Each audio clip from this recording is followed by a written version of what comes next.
Om Namo Bhagavate Vasudevaya. Om Namo Bhagavate Vasudevaya. Om Namo Bhagavate Vasudevaya. So we're reading from Srimad Bhagavad Gita as it is, chapter number 3, entitled Karma Yoga, text number 31 and 32.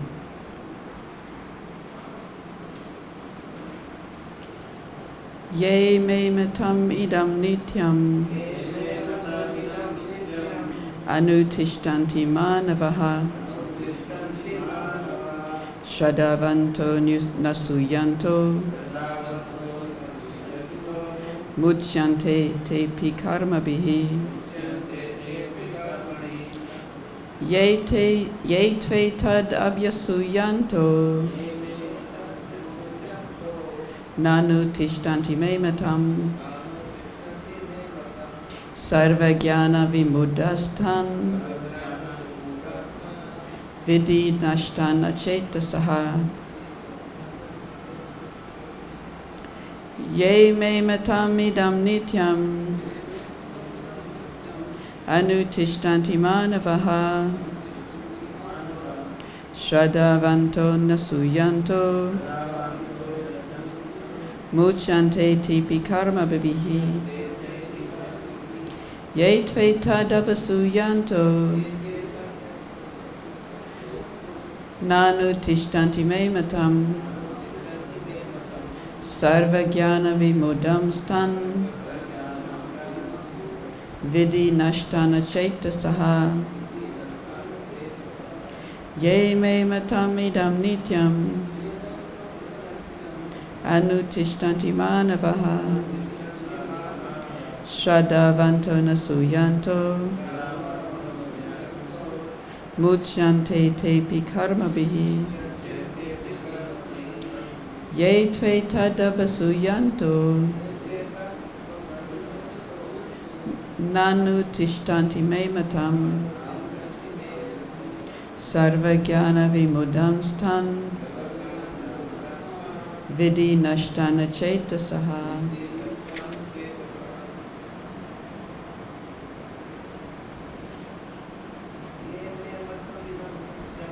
Ye me matam idaṁ nityam anutiṣṭhanti mānavāḥ śraddhāvanto nasūyanto mucyante te karmabhiḥ ye etad abhyasūyanto nānutiṣṭhanti matam sarva-jñāna-vimūḍhāṁs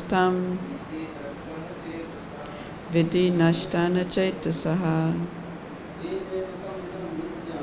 ye me matam idaṁ nityam anutiṣṭhanti mānavāḥ śraddhāvanto nasūyanto mucyante te karmabhiḥ ye etad abhyasūyanto nānutiṣṭhanti matam sarva-jñāna-vimūḍhāṁs viddhi naṣṭān acetasaḥ. Yea, those who may, my, matam, injunctions, idaṁ, these, nityam, as an eternal function, anutiṣṭhanti, execute regularly, mānavāḥ, human beings, śraddhāvanto, with faith and devotion, nasūyanto, without envy, mucyante, become free, te, all of them, abhi, even, karmabhiḥ, from the bondage of the law of fruitive actions. Translation, purport by His Divine Grace Srila Prabhupada. Those persons who execute their duties according to my injunctions and who follow this teaching faithfully without envy become free from the bondage of fruitive actions. Please repeat. Those persons who execute their duties according to my injunctions and who follow this teaching faithfully without envy become free from the bondage of fruitive actions. Purport. The injunction of the Supreme Personality of Godhead, Krishna, is the essence of all Vedic wisdom and therefore is eternally true without exception. As the Vedas are eternal, so this truth of Krishna consciousness is also eternal. One should have firm faith in this injunction without envying the Lord. There are many philosophers who write comments on the Bhagavad Gita but have no faith in Krishna. They will never be liberated from bondage of fruitive activities. But an ordinary man with firm faith in the eternal injunctions of the Lord, even though unable to execute such orders, becomes liberated from the bondage of the law of karma. In the beginning of Krishna consciousness, one may not fully discharge the injunctions of the Lord, but because one is not resentful of this principle and works sincerely without consideration of defeat and hopelessness, he will surely be promoted to the stage of pure Krishna consciousness. Text 32. Yea, those. Tu, however. Etad, this. Abhyasūyanto, out of envy. Na, do not. Anutiṣṭhanti, regularly perform. Me, my. Matam, injunction. Sarva-jñāna, in all sorts of knowledge. Vimūḍhāṁs, perfectly befooled. Tan, they are. Viddhi, know it well. naṣṭān, all ruined. Acetasaḥ, without Krishna consciousness. But those who, out of envy, disregard these teachings and do not follow them regularly are to be considered bereft of all knowledge, befooled, and ruined in their endeavors for perfection. And please repeat. But those who, out of envy, disregard these teachings and do not follow them regularly are to be considered bereft of all knowledge, befooled, and ruined in their endeavors for perfection. Purport. The flaw of not being Krishna conscious is clearly stated herein. As there is a punishment for disobedience to the order of the Supreme Executive Head, so there is certainly punishment for the disobedience to the order of the Supreme Personality of Godhead. A disobedient person, however great he may be, is ignorant of his own self and of the Supreme Brahman, Paramatma, and the Personality of Godhead, due to a vacant heart. There is no hope of perfection of life for him. Om Ajnana-timirandasya Gyananjana Shalakaya Chakshuranmaritam Yena Tasmai Sri Gurave Namaha Sri Chaitanya Manovistam Stapitam Yena Bhutale Swayam Rupa Kadamayam Dadati Svapadantikam Vandayaham Sri Guroho Sri Yuta Padakamalam Sri Guru Vaishnavamscha Sri Rupam Sagrajatam Sahagana Raghunatanvitam Tam Sajivam Sadvaitam Savadutam Parijana Sitam Krishna Chaitanya Deva Shri Radha Krishna Padan Sahagana Lalita Sri Visakanvitamscha Hey Krishna Karuna Sindhu Dinabandhu Jagatpate Gopesha Gopika Kanta Radha Kanta Namastate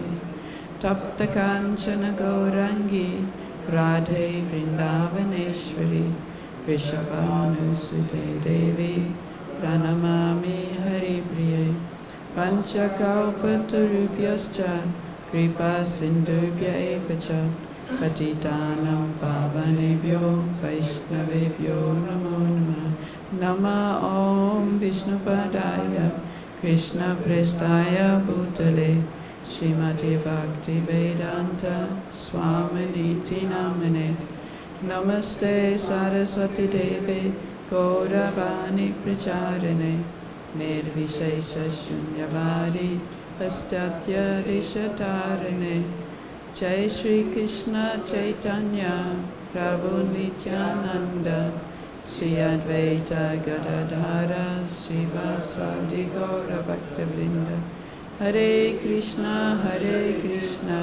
Krishna Krishna Hare Hare Hare Rama Rama Rama Hare Hare.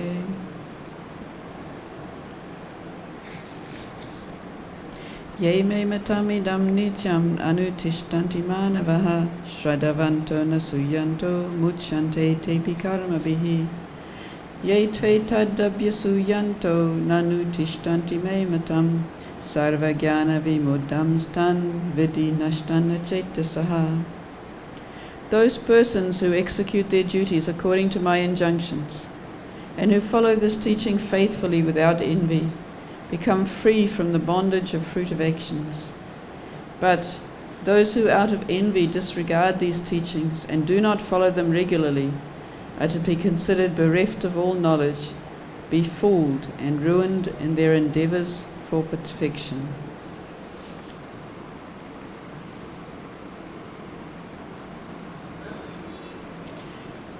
So here Krishna is making a very strong statement. Directly after he's talked about, probably the first time in the Bhagavad Gita, he talked about pure devotional service in text number 30. He said, Mayi sarvani karmani sanyas yad yatma cetasa nirasir nirmamo bhutva yujasva vigatajvaraha. Therefore, O Arjuna, surrendering all your works unto me, with full knowledge of me, without desires for profit, and with no claims for proprietorship, and free from lethargy, fight. So in this last verse that Bhuvaneshwar read yesterday, Krishna very clearly describes the process of devotional service. In the purport, Prabhupada says this verse clearly indicates the purpose of the Bhagavad Gita. Krishna gives us instruction of how we should act in this world. Just previous to this, he's been telling Arjuna that one should act out of duty. One should act in order to show people the right path. That people who act out of desire for the fruits of their actions should not be instructed not to act. Rather, they should be encouraged to act and learn how to act in the spirit of devotion.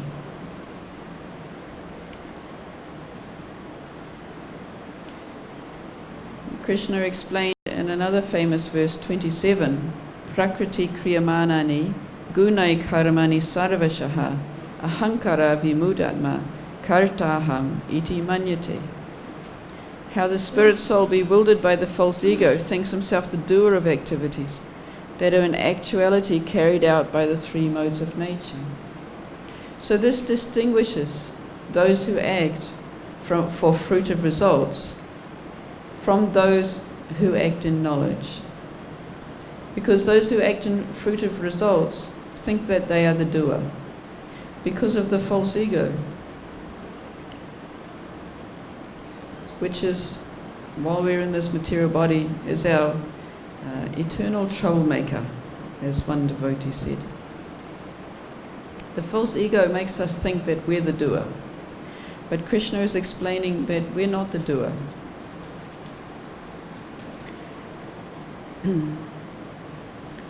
But here again, so Krishna has instructed Arjuna to fight, surrendering his works unto him, in full knowledge of him, without desires for any profit, no claims for proprietorship, and without lethargy. In other words, without trying to escape one's duty, because it's easier not to do it. After all, if I'm not going to get the results, why should I put in the effort?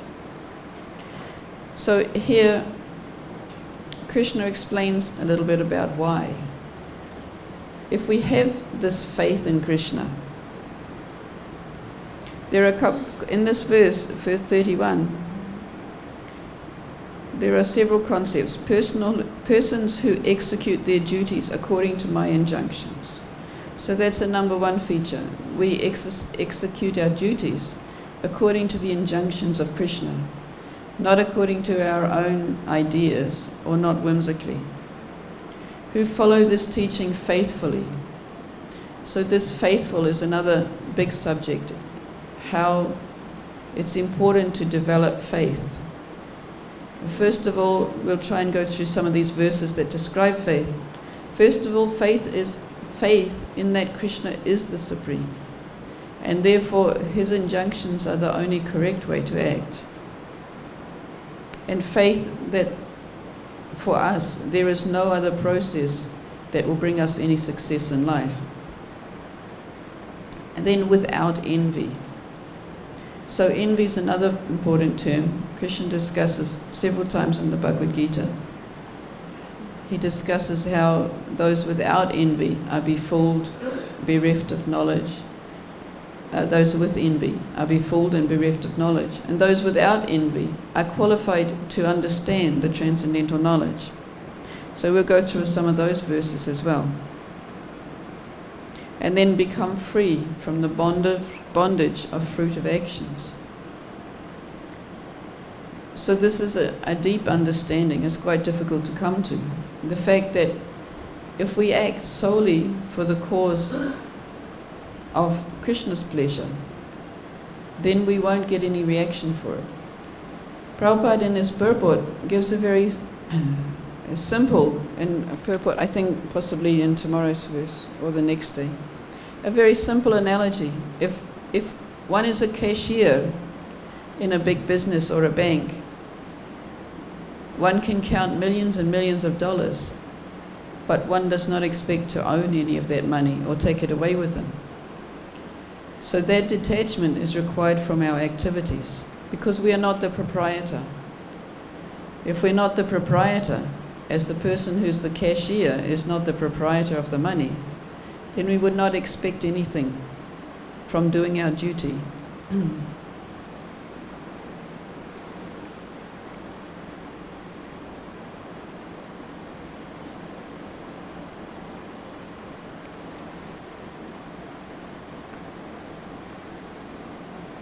Another word is anutiṣṭhanti, execute regularly. So this again brings us down to the steady execution of duties.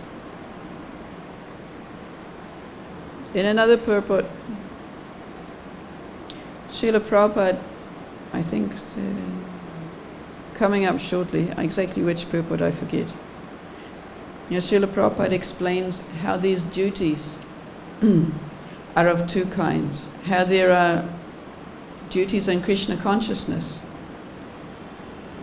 duties of devotional service, and there are duties according to the modes of nature that come with our body, but that we should execute both. He explains that if we become fully Krishna conscious, then we have no need to execute temporary activities. But while we're still on this path of Krishna consciousness, It's a safe policy to execute the duties according to our varna and ashram. He gives an example that devotional service can be compared like a royal road. It's the best way to progress in life. But even on a royal road, it may be very well constructed. It may have very clear signs telling you if there's any corners coming up, if there's any dangers, if there's any traffic.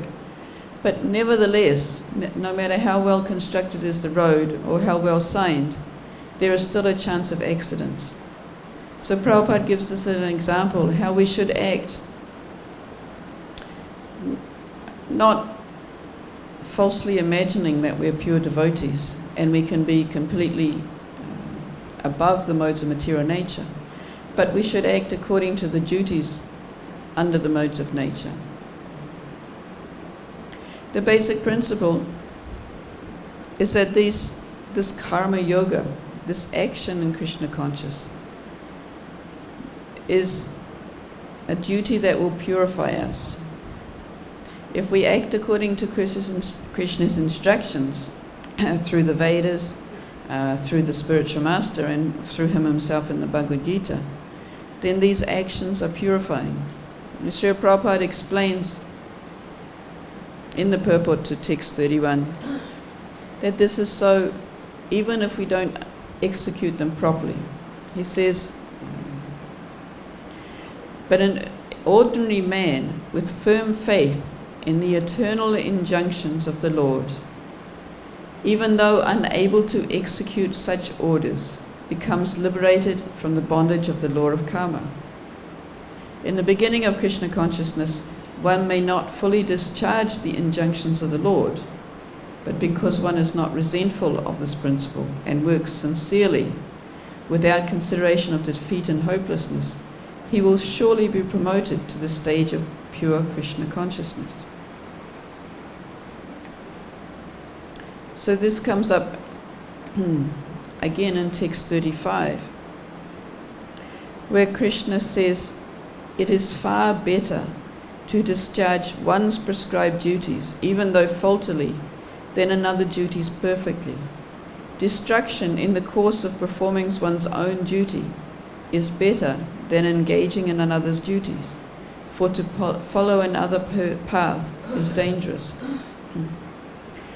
And another verse in the Bhagavad Gita is quite similar to this. Krishna repeats this instruction twice, how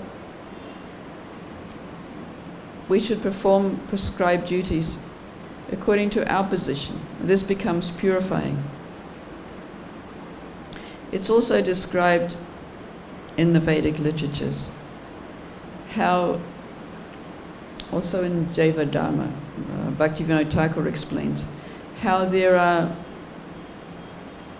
regular duties according to our position, according to our varna and ashram. And then there are eternal duties, like our duties in Krishna consciousness, hearing, chanting, remembering. Then there are emergency duties. And there is a whole, in the Shastras, there's a whole discussion of what types of duties are allowed as emergency duties, how a brahmana can take certain work in an emergency, but that he shouldn't consider it to be a regular duty. So this is all given and all very complicated for us. But the principle for us is that we work under superior guidance.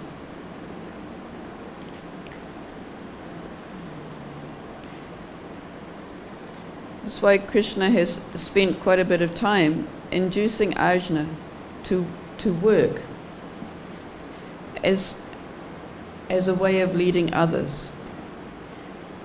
Whatever action a great man performs, common men follow. And whatever standards he sets by exemplary acts, all the world pursues.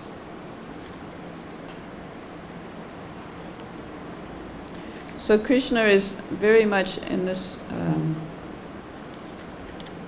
chapter, he's promoting work as a matter of duty.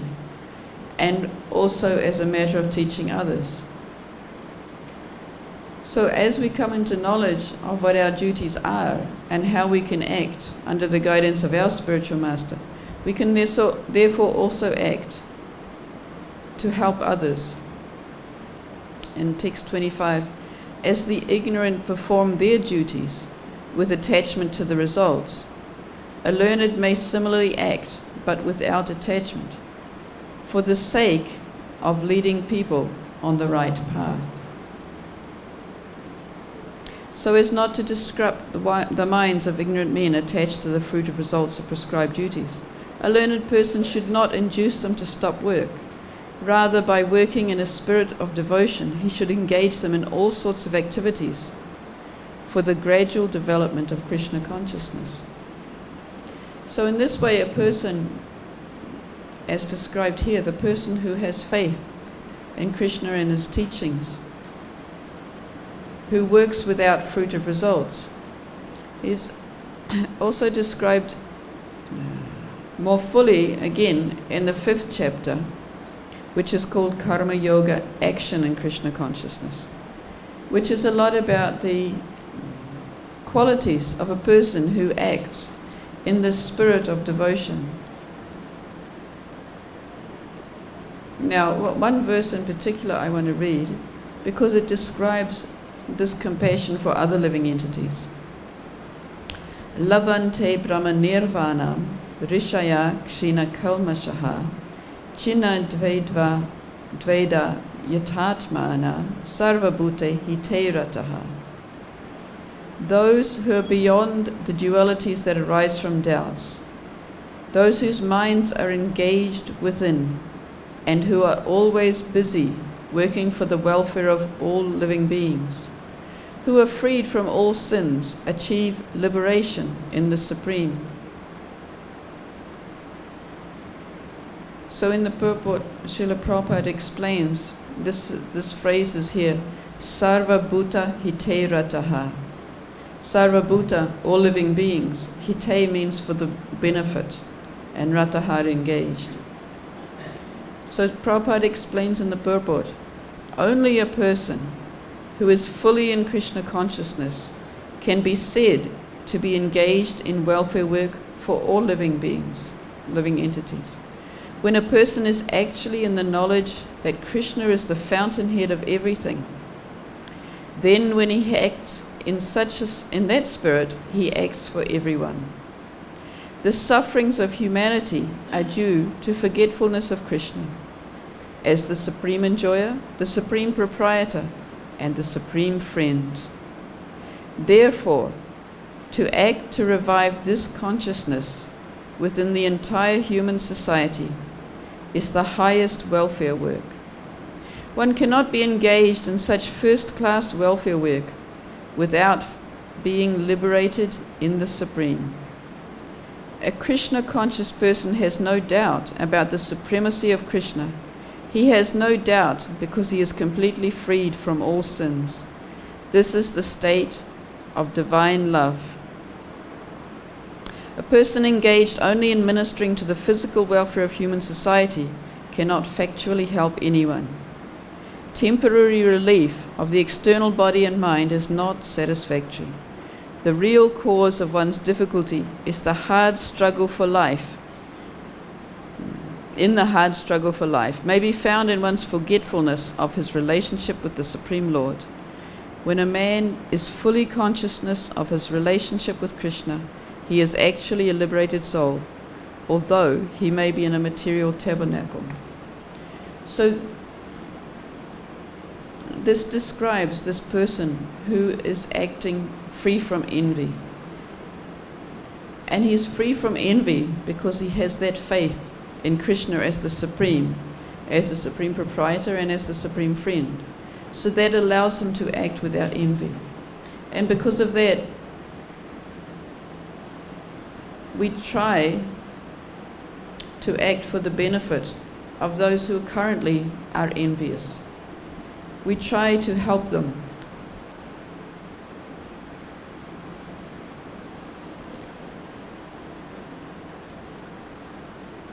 This comes up at the end of the Bhagavad Gita.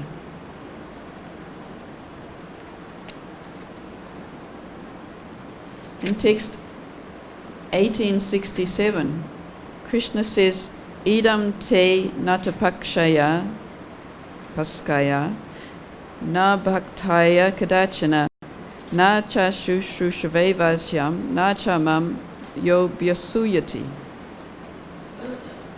This confidential knowledge may never be explained to those who are not austere or devoted or engaged in devotional service, nor one who is envious of me. So Krishna says we shouldn't preach to those who are envious. But then, in text 71, Krishna says, śraddhāvanto anasūyascha śrunuyad apiyo naraha sopi mukta sabalokan prapnuyat punya karmanam. And one who listens with faith and without envy becomes free from sinful reactions and attains to the auspicious planets where the pious dwell. So in the purport to this one, Prabhupada gives a very nice distinction. How although Krishna has said that his supreme secret shouldn't be given to those who are envious, the devotees nevertheless try to give an open class, nevertheless try to preach to a general audience, of which some may be envious. Prabhupada says in his purport, in the 67th verse of this chapter, the Lord explicitly forbid that Gita is being spoken to those who are envious of the Lord's. In other words, Bhagavad Gita is for devotees only. But it so happens that sometimes a devotee of the Lord will hold an open class, and in that class, not all the students are expected to be devotees. Why do such persons hold an open class? It is explained here that although not everyone is a devotee, still there are many men who are not envious of Krishna.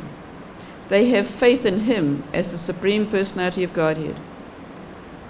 If such persons hear from a bona fide devotee about the Lord, the result is that they at once become free from all sinful reactions and attain to the planetary system where all righteous persons are situated.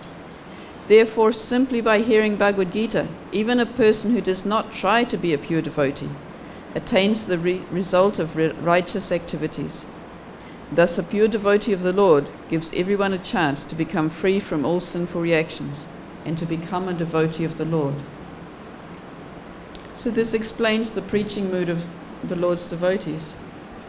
Many of the devotees are explaining how the devotee of the Lord is actually more merciful than the Lord, because the devotee will attempt to spread Krishna consciousness.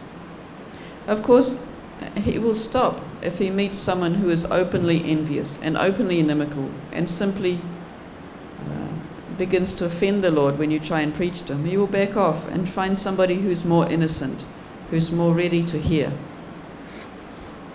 So in that 71st verse, Krishna is explaining that simply listening without envy, but without trying to become a devotee, one gets pious results. One gets the results of righteous activities. But these results will accumulate and will help to bring one eventually to the path of Krishna consciousness.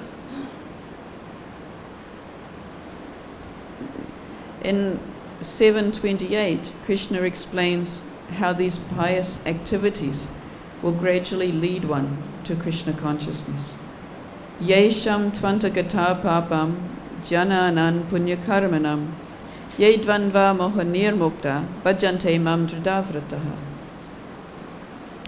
Persons who have acted piously in previous life and in this life, and whose sinful actions are completely eradicated, are freed from the dualities of delusion, and they engage themselves in my service with determination. So for one who is not yet on the path of Krishna consciousness, by the actions of the leaders of society engaging them in pious work, then gradually they will become purified of their sinful reactions, and gradually they will be able to come to devotional service.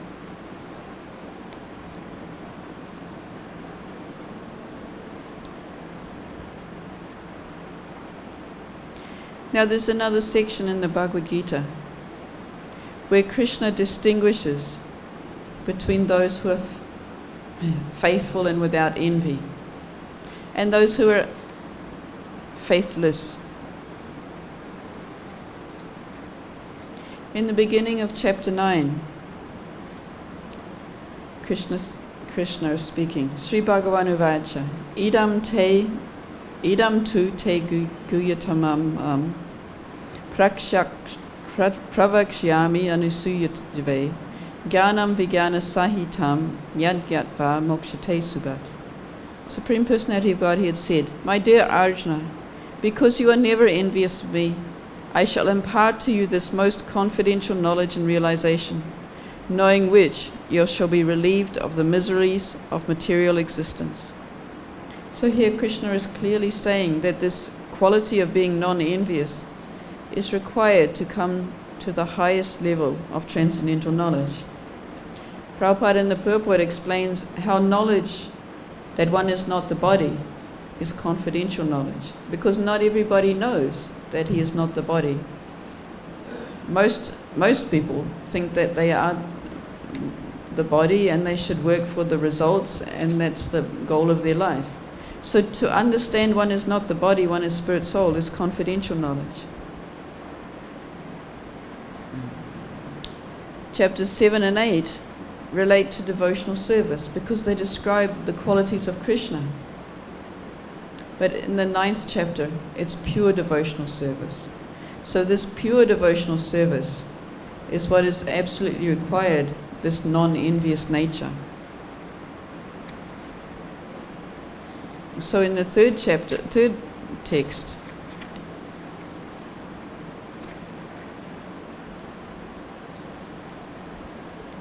Krishna describes those who are not faithful. Those who are not faithful in the devotional service cannot attain me, O conqueror of enemies.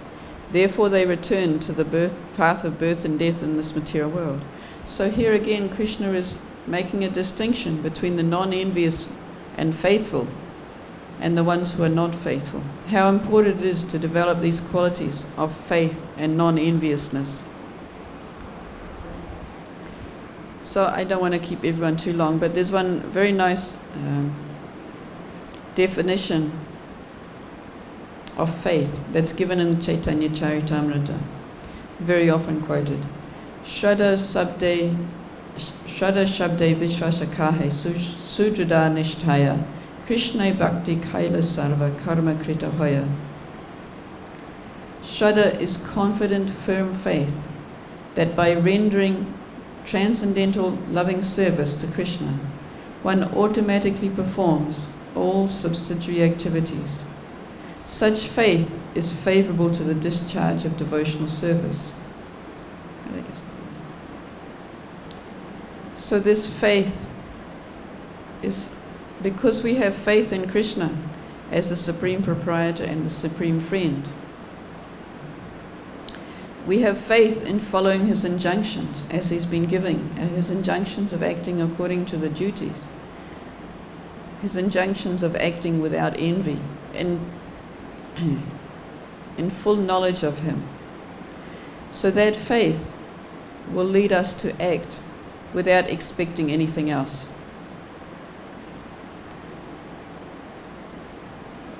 In the Nectar of Devotion, that definition is given of pure devotional service. Anya bilashita shunyam jnana karma janavritam anukulyena krishnanu shilanam bhaktir uttama. So this pure devotional service is free from all subsidiary activities. One has this faith that only rendering transcendental loving service will gain all results. So one doesn't bother to act for any result. One doesn't bother to try and develop any knowledge, but that will help him advance in devotional service. Jnana and vairagya are the results of devotional service. They're not part of the way to get there. So we engage in the process of devotional service under the guidance of the spiritual master in order to develop this devotional service. And the result of that will be detachment and will be transcendental knowledge.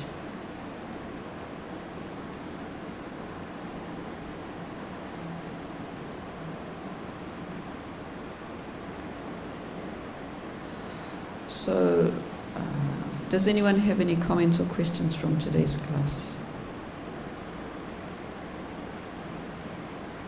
Hare Krishna Prabhu. You came almost at the end of the class, but if you want to continue some discussion afterwards, you can stay and discuss. Anything, Prabhu?